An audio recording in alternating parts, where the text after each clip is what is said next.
Assalamualaikum warahmatullahi wabarakatuh. Selamat datang di video pembelajaran ilmu pengetahuan sosial.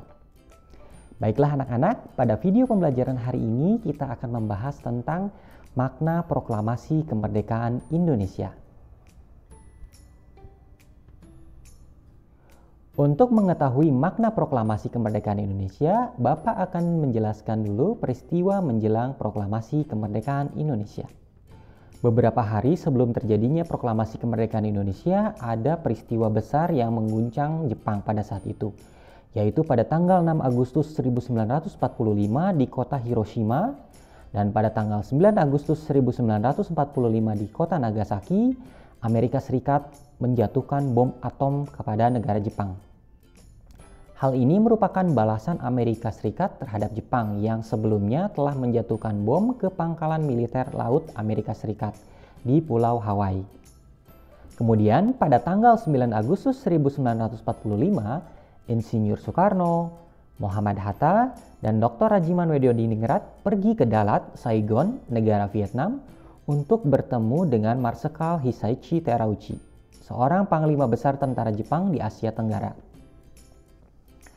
Panglima tersebut menyampaikan informasi kepada pemerintah Indonesia bahwa Jepang akan memberikan kemerdekaan kepada bangsa Indonesia. Saat itu, tentara Jepang sedang terdesak oleh tentara sekutu. Beberapa wilayah Jepang dijatuhi bom oleh tentara musuh. Untuk menarik simpati rakyat Indonesia, Jepang memutuskan untuk menghadiahkan kemerdekaan bagi negara Indonesia.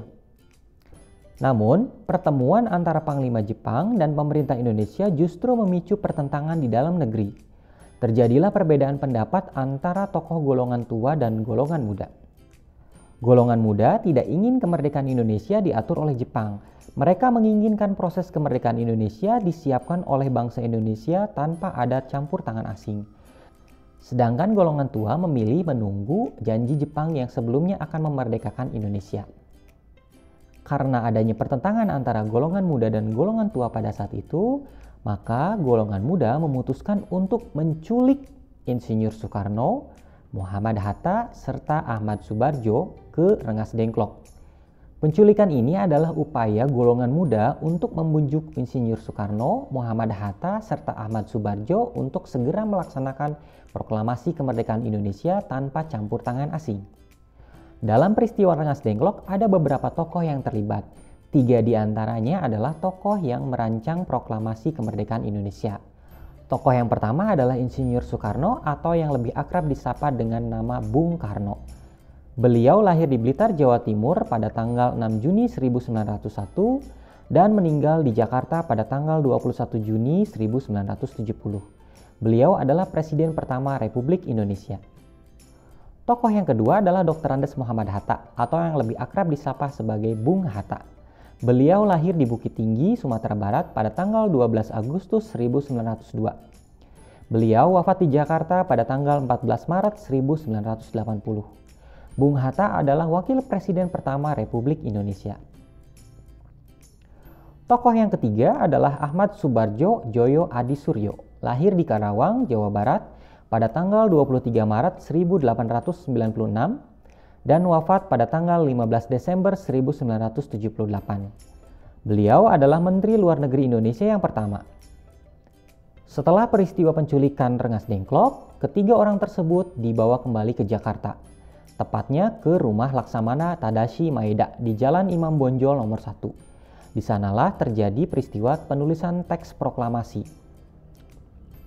Laksamana Tadashi Maeda adalah seorang perwira tinggi Angkatan Laut Kekaisaran Jepang. Beliau membantu persiapan konsep teks proklamasi kemerdekaan dengan mempersilahkan rumahnya digunakan untuk kegiatan yang sangat penting. Walaupun beliau orang Jepang, beliau rela membantu Indonesia karena simpati terhadap rakyat Indonesia. Konsep teks proklamasi ditulis langsung oleh Insinyur Soekarno, kemudian diketik ulang oleh Sayuti Melik. Teks asli yang merupakan tulisan tangan dari Insinyur Soekarno sempat dibuang ke tempat sampah, lalu diambil oleh Burhanuddin Muhammadiyah sebagai dokumen pribadi setelah berakhirnya rapat perumusan naskah proklamasi. Lalu pada tahun 1995, Burhanuddin Muhammadiyah menyerahkan teks asli tersebut kepada Presiden Soeharto. Kemudian naskah tersebut disimpan sebagai Arsip Nasional Republik Indonesia. Kemudian teks asli tersebut diketik ulang oleh Sayuti Melik. Sayuti Melik lahir di Sleman, Yogyakarta pada tanggal 22 November 1908, kemudian meninggal di Jakarta pada tanggal 27 Februari 1989. Setelah teks proklamasi diketik ulang, Soekarni mengusulkan agar yang menandatangani teks proklamasi itu adalah Insinyur Soekarno dan Dr. Andes Muhammad Hatta atas nama bangsa Indonesia.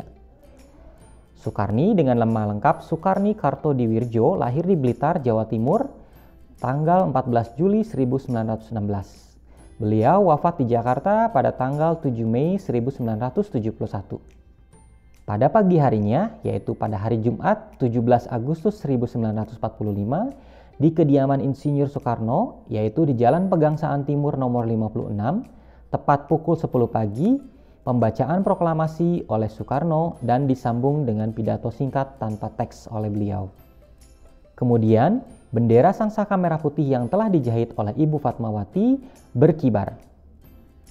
Salah seorang pengibarnya adalah Raden Mas Abdul Latif Hendra Diningrat, lahir di Jakarta pada tanggal 15 Februari 1911 dan meninggal di Jakarta pada tanggal 14 Maret 1983. Merupakan seorang prajurit peta berpangkat Sudanko atau Komandan Kompi. Beliau mengibarkan Sangsaka Merah Putih untuk pertama kalinya didampingi oleh Suhud Sastro Kusumo, seorang pemuda dari barisan pelopor. Ibu Fatmawati atau yang bernama asli Fatimah lahir di Bengkulu pada tanggal 5 Februari 1923 dan meninggal di Kuala Lumpur, Malaysia pada tanggal 14 Mei 1980. Beliau adalah istri dari Presiden Indonesia pertama yaitu Insinyur Soekarno. Nah, anak-anak, proklamasi kemerdekaan merupakan sebuah deklarasi kemerdekaan kepada seluruh rakyat dan negara-negara di dunia. Proklamasi kemerdekaan Indonesia menjadi puncak revolusi dan tonggak sejarah bagi bangsa Indonesia untuk terbebas dari penjajah. Kemerdekaan yang dicapai bukan tujuan akhir bangsa Indonesia, melainkan langkah awal untuk melaksanakan pembangunan. Proklamasi juga menjadi awal bagi bangsa Indonesia untuk memulai kehidupan baru dalam berbangsa dan bernegara. Bangsa Indonesia dituntut dapat mengisi kemerdekaan dengan pembangunan demi mewujudkan tujuan negara. Oleh karena itu, masyarakat perlu berpartisipasi aktif dalam mengisi kemerdekaan dengan berbagai tindakan positif dalam bentuk kerjasama, persatuan, toleransi, dan nasionalisme sangat dibutuhkan untuk mewujudkan kehidupan masyarakat yang adil dan makmur. Nah, berikut ini adalah makna dari peristiwa proklamasi kemerdekaan Indonesia. Yang pertama, sebagai puncak perjuangan Indonesia.